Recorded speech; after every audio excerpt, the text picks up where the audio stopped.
5 kios di Kota Bekasi, Jawa Barat terbakar, diduga penyebab kebakaran akibat korsleting listrik. Bakaran bang, bakaran bakso Malang, ruko bakso Malang, ya udah dagang lah dia dah. Kepulan asap disertai api membumbung usai api melahap 5 kios pedagang. Kebakaran diduga akibat korsleting listrik di salah satu kios yang dioperasikan sebagai bengkel.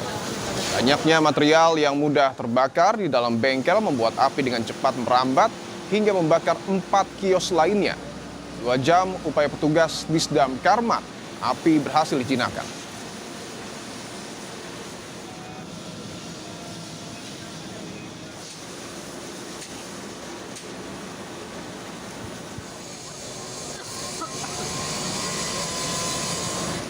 Mungkin dari bahan-bahan yang mudah terbakar di bengkel motor. Ada berapa kios yang terbakar, Bang? Kios yang terbakar saat ini ada 5, tapi yang beroperasi di sewa ada 3, yang terbakar itu ada